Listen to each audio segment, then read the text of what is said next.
This is the best of the Rob, Arnie, and Dawn Show. Overweight girl from New Mexico, Anna Marie, who you may remember weighed 120 pounds at the age of 3.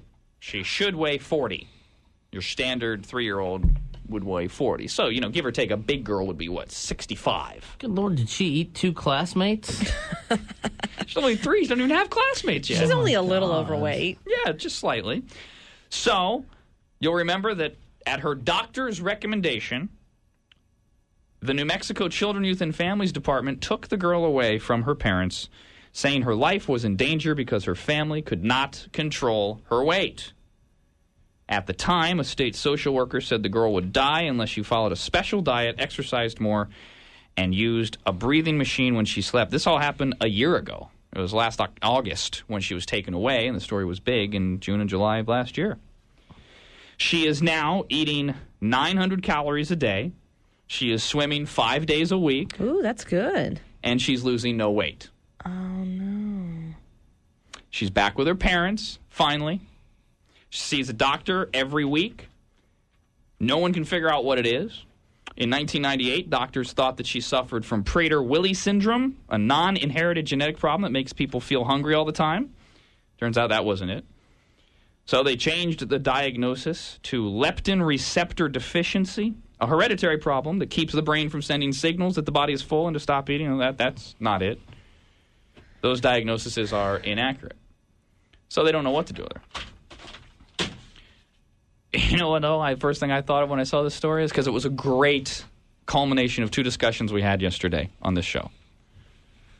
We talked early yesterday morning. Dawn and I were railing against parents who don't put life jackets on their kids, break the law around the lake.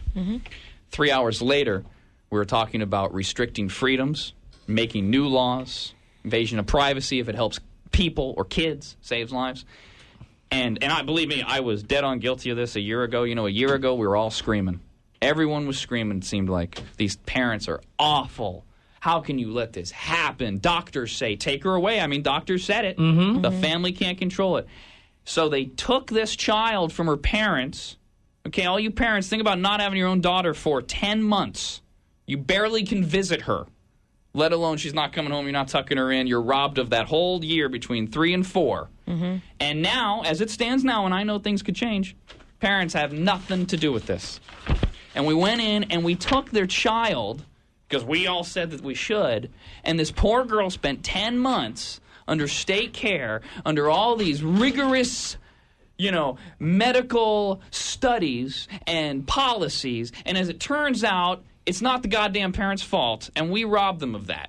Now, it's an extreme example, but it's a good example about how we create these scenarios in society of, well, we got to do things to protect people, and it's always the kids. And here we have screwed these parents out of something that they have a God-given right to. These rules were already put into place, though. It's not like this was like something new.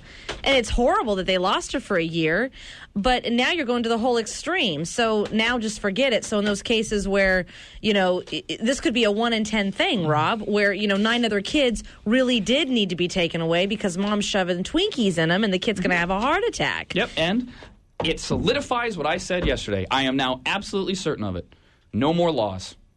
No more laws. It solidifies what I want. Natural selection will weed it out. I don't care. Well, I feel worse for these parents than I do for those other 9 kids that were being overly fed.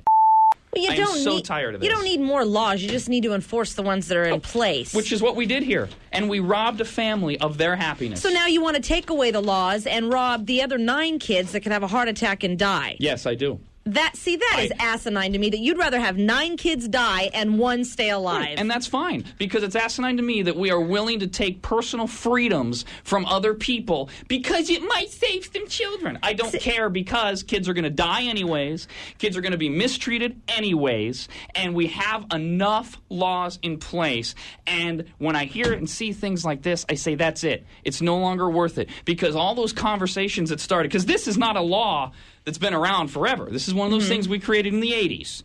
It's okay to send CPS in and take children, blah, blah, blah. And I'm not talking about beatings. That was always in place. This new abusive law of not raising your kids healthily, where we define, health and all this other stuff. It was the next step. And everybody, when it happened, everybody said, watch it. What's next? What's next? Sure enough, this is what's next. Taking kids away when we really don't know what's going on because, parents must be irresponsible. And so, yes, I do say no more laws. We go back. We strip them all away. We go back to the basics. It's natural selection. You're not going to solve this stuff. Screw it. And then you got crack babies going back to their moms. Fine. It's natural selection. That is sick, Rob. It happens. There's too many people in the world anyways. That is horrible. Whoever your God is deciding these things anyways, and he's the one weeding these things out. And if you don't believe in a God, then you don't care about any of this anyways. See, I could never, I don't know what I would do if I got my kid back 10 months later and it's still 120 pounds. It hasn't changed. Yeah, that is horrible. I mean, honest to God, I would sit there and go, why did you take my kid away from me? Yeah, what was all this for? Okay, the last 10 months of my life, I couldn't tuck her into the backyard. We couldn't do her transfusions with Thousand Island. Arnie, that is horrible. It's a terrible That thing. is really horrible, and especially they don't know what's wrong. That's very, very sad. She'll probably die. She'll probably die in another year. She's probably got some terrible disease that we'll name Anna Marie syndrome eventually. Right. And so out of the 5 years, the parents got 4 of them. The other year, the state had her. I mean, obviously, nobody wants more of their rights stripped away. Every American can agree upon that. But I mean, to take all the laws away that really, honestly, Rob, really do help a lot of friggin' people. Don't care. You know what I want to see? Here's what I want to see. The next study I want to see. These kids we take away, that when we storm in and rip them from their families because their parents are so bad because they're feeding them Twinkies or whatever.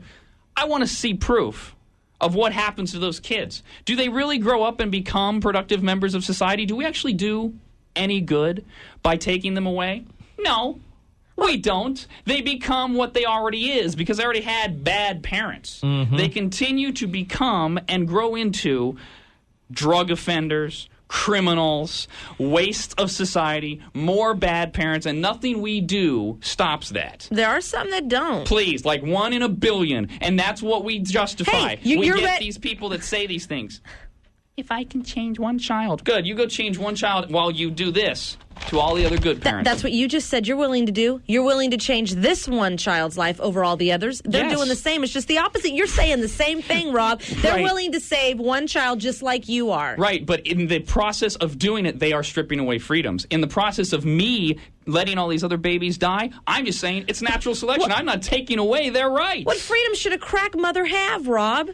She should have the freedom that we all have. We should all have the same freedoms. And my point to you is not that she should have freedoms. My point is there are going to be crack mothers no matter what we do. So the baby should sit there crying and starving to death and suffocating in its own poop because its mom's so high on crack. That's okay with you? Yep. Because it's going to happen whether you do anything about it, whether CPS does anything about it, whether we do anything about it, whether we enforce these laws or not, it's going to happen. And it's going to happen at pretty much the same rate as it's happened since we created these laws, which is a fact. So no more drunk driving laws. Everybody drink and drive. No more, make all drugs legal. I mean, that's what you're saying. Basically, everybody murder. Nobody go to prison anymore because you know what? It's going to happen. I mean, Rob, people are going to drink and drive. People are going to murder. People are going to commit crimes whether there's laws in place or not. So basically what you're saying is no more laws. That's what I'm hearing you say. Well, that's fine. What I said was go back to, and I'll give you the time frame, about 1950, before we started all these asinine additions to the laws out of making ourselves feel good.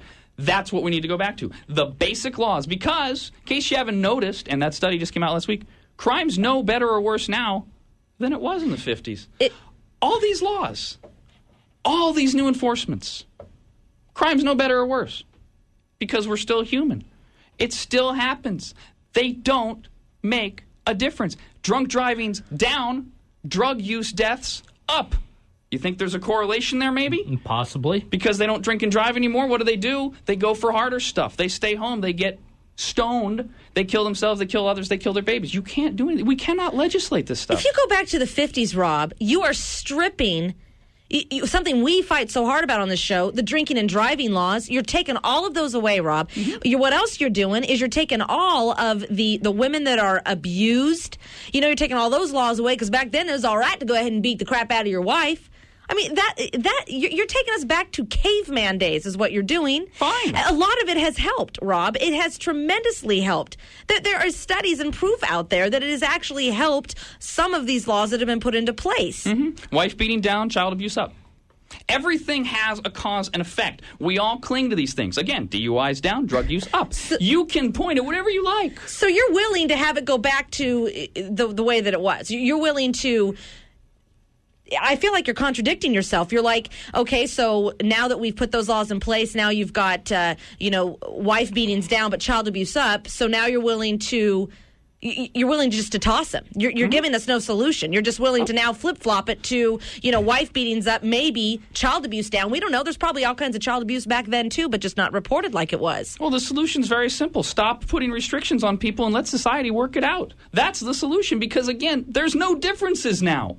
We like to think we've done all this good. We haven't. There's no differences now as compared to 1950 of how many people are hurt or harmed or injured or abused in some way. It's just that we feel better about it, and the big difference is we all have fewer personal freedoms. That's the only difference. You can argue whatever you want, but that's how it breaks down. Hello, Justin. Good morning. Hello. I was calling... A couple years ago, my little cousin Daniel was 6 years old, and he had a problem just like the little girl. He was 180 pounds and died at 6 years old. What it is was a gene deficiency where your body is not able to burn calories. It doesn't matter what they eat or how much they exercise. They can't lose weight. He died on his 6th birthday before he even got to eat his birthday cake because his mom was making him go for a walk. And, it's not the parents' fault. It's just one of the things that happens. When did they diagnose him with that? They didn't know exactly what it was until after he died, and they cut him open. That's terrible. That's horrible. Terrible. Thanks for calling. Guy. Appreciate that, Justin. Hello, Matt. Good morning. Hey, I was just going to tell you, well, you've got this vet. Don't wash it anymore because it's just going to get dirty again. Mm-hmm. What's the point? You've got, I forgot your other point. So anyway, never mind. It's still early. That was a good try. So you wash your vet to feel good about yourself. Right. That's where these laws come into place, is because these laws are here for us to feel good about ourselves. I don't wash the Corvette because I believe it will make it faster, or I believe it will solve some type of crime, like it will deter criminals. You're absolutely right. I did it only to make myself feel better about getting in it, and I realize it doesn't do any good, and I'm not harming anyone else by doing it. I'm not restricting anyone else's personal freedoms by doing it. And, you brought up you want to look at these kids that they've yanked out of these houses to see how they're doing now. It's not like we're pulling their DNA cords out of them either. They're gonna be like their parents. No matter how they're raised, their DNA is still the same. They still have the same quirks. If they have bad eyes in the family, if you move into a family that has good eyes, this kid's still going to have bad eyes. And behavioral science has been proven to be a failure. That's the other thing that nobody's willing to fess up to. Because what some would argue back in the 80s, what they said was, well, we take that kid with bad eyesight, but we put them in better environments. They still don't grow up to then become these wonderful, productive members of society. They grow up to be kids with bad eyesight who marry into bad families and create more problems for society. Well, it's unfortunate because you need to be a strong person because kids are influenced from the time they're born to age 5. So many things are already instilled and put in place that you really have to work with them. And, I mean, if they're in tragic situations, you really have to work with them. And you did bring up a good point, Rob, with the fact that are they treated that much better when they're taken out? Some aren't because the systems are overflowing with unwanted kids, with kids that are in horrible, abusive homes, with, and I think, aren't they lumped in with the same kids that are given up for adoption? You're like all in the same place. Some turn out really, really well. I mean, it's like the intentions are good, and I wouldn't take it. We're different people, us three here. I wouldn't take it to the extreme that they put these laws in place to make people feel better. I really believe there are good people out there that really want to help other people. And that's why they put this stuff in place to help these adults or kids or whatever situation that they're in. But I believe it's time for them to now step up and say it's not working. Which is why, if you want my compromise, here it is. Give me back all my freedoms that I've lost in the last 50 years as an American, and I'll give you your license to breed. That's my compromise, and I'll tell you why. Because we've established in this country that you have to be licensed and regulated to do anything, except have a kid. You cannot fly, you cannot hunt, you cannot drive, you cannot fish. Go down the goddamn list. You can do anything you want. You can't do anything you want, unless you have a license, except have a child. And I believe that would probably solve almost all of those personal freedoms we talk about. Go to the guns. Okay, we're all scared that they want to take away our guns. Why? Because kids get them, and kids go into school with them. Well, what's the reasoning for that? Bad parents. Amen. Drug problems. Why is drugs such a big issue? Because kids are dying. Kids are doing drugs. Go back to when we were in school. That's when it started. Why? Parents aren't there. Bad parents. Okay? Go through almost every one of the societal ills that our solution to is taking rights away from us. Almost all of them can be traced to bad kids because kids aren't bad, because of bad parents. Well, so many people will be on your side, including me. The whole problem with the United States of America is to break down a family, period, bottom line. And you know what? There are good parents that have bad children, but those good parents constantly are, they're born with chemical deficiencies or whatever. They're constantly trying to find the reasons why, or getting them, the medication, yada, yada. They're constantly working with them. It's a breakdown of the family. Completely, totally. I blame everything that is going on right now in the United States of America. Breakdown of family. So we agree on that. And, good parents, bad kids, or good parents, upset kids, problem kids. I think that's exactly what we have right here in New Mexico. Parents who are good parents, who would be willing to do anything to help their kid, but we didn't give them that chance. So we go back to the license to breed. We say, okay, we're going to, and I know it will never happen. I know I'm now in euphoria. We determine who these people are that can have children, and then we let them raise their kids. We get out of their way. We don't have the government come in and say, your kid's too fat, blah, blah, blah. We let them raise them and go from there. Hello, Amber. Good morning. Good morning. Hi, baby. How are you? Good. How about you? Pretty good. I just wanted to say that I totally agree with Rob that there's reactions to everything that happens, but the good thing about adults is that they're adults and they have the choice to make to either stay with a person that's harming them or to not stay around a person that's harming them. Whereas children, they don't know any better. They don't know, and so some of the laws are good, whereas some of them just get in the way, like you said, of rights and people raising their own kids. Well, thanks for the call. I'm sorry. Those parents are doing anything wrong. If their kid is overweight and there's a medical reason, then that proves the fact that they're not doing anything wrong. All right. Well, thanks very much. Hello, Stephanie. You're on the air. Hi. You guys are hitting it right on the head. It's just raising kids is a crapshoot. I'm one of 3. 2 out of 3 did drugs. How do you know what your kids are going to do? You do the best you can, and you hope for the best. You can't force your kids to be wonderful children. See, I knew so many kids in high school that did drugs. I mean, unfortunately, it was the in thing to do. You were cool, right? And although I had one bad parent, I had one good parent, but I did have friends that were, so I know that was part of my reasons, but I had friends that had both parents were great. And they still did drugs because it was the in thing to do. But you know what happened to all of those kids? They grew up and they grew out of it, and they are contributing people of the society, and they're extremely successful. So because they already had the foundation instilled in them growing up as a child, it was already there. They just went off to have some fun and knew right from wrong. It's those that don't have the basics, the basic fundamentals instilled in them, that go off and do drugs, that continue to do drugs, or just be losers, in life, whether they're doing drugs or not. So just because your kid's doing drugs doesn't necessarily mean you're a bad parent. Maybe it's, unfortunately, the in thing wherever you live. And I'd like to comment on her thing that you can't force your kids to be good. Yeah, you can. And here's the deal. The reason why she says you can't is because all these laws that are in place now that say you can't. Can't spank your kid. Can't yell at your kid in public. Can't drag him by the arm out of the store. Okay. When I was a kid, I got my ass beat when I acted up and stuff. That, to me, was a forceful way of saying, don't act like that. Very good. I'll tell you why that's such a compelling statement, because I initially would have disagreed with you that you can't force kids to be good people. You say that, yes, you can. And now that you've explained it, I agree. But here's the problem. That's what we're trying to do with all of our laws. We're trying to force everyone to raise these good children in a certain way. And look at, for example, Don, you said it. There are kids who do drugs, grow up to be good people. I drank when I was in high school. I drank and drove when I was in high school. We have admitted it on the show. It was a stupid thing to do, but I did it. I have grown up to be a productive member of society. Look at this Jenna Bush crap.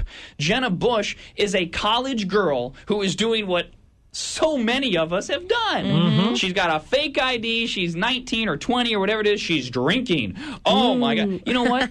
Jenna Bush, whether you love or hate the Bush family, is probably going to grow up to be a good person because they've got a strong foundation of family. You might not agree with their views, but they're still productive members of society. Yeah. And that's all we can ask from family. You know what I contribute our drinking? Dawn, you use drugs. You grew up to be a contributing.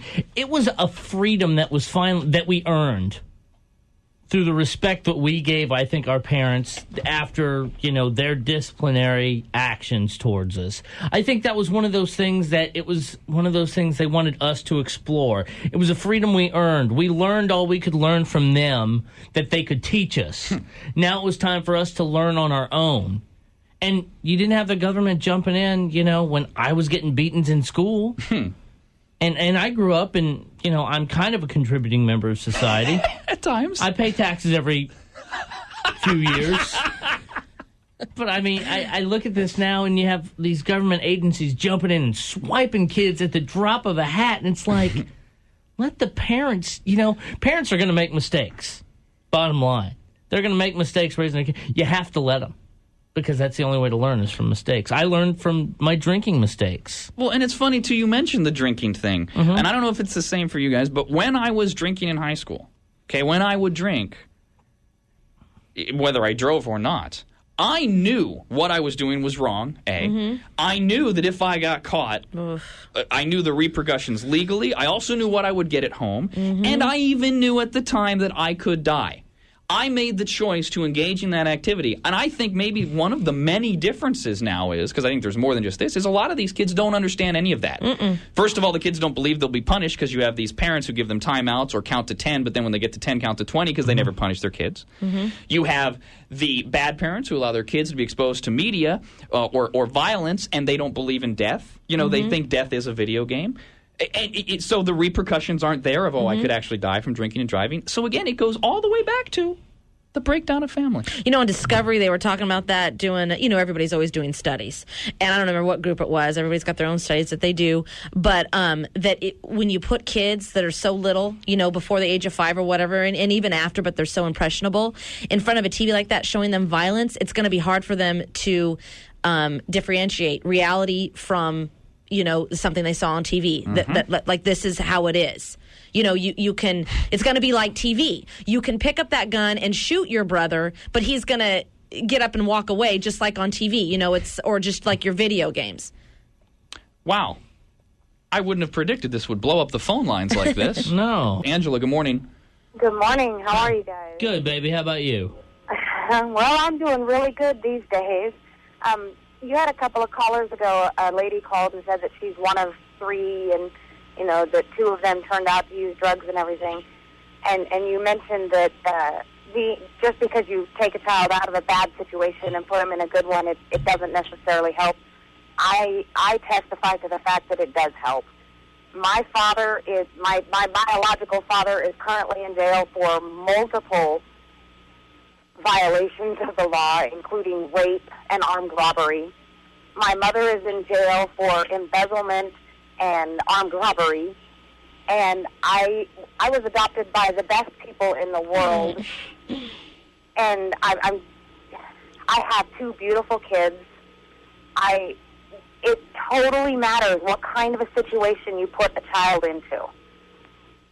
Well, thank you for the call, Angela. There are exceptions to every rule. Science says otherwise, that the behavioral thing doesn't work. But there are exceptions, and that's wonderful that it worked for you. But again, I will always side on the side of, quite honestly, Angela, I would have rather you fallen through the cracks if it means we robbed other people of their personal freedoms. And again, I say all of it could be solved by this license to breed idea. And not only that, your kids are going to wind up being criminals. Rob, it's just a matter of time, hon. Rob, Arnie, and Dawn. Hey, what kind of language is that? The Rob Show. Dawn Show. Dawn Show. Dawn Show. Dawn Show. Dawn Show.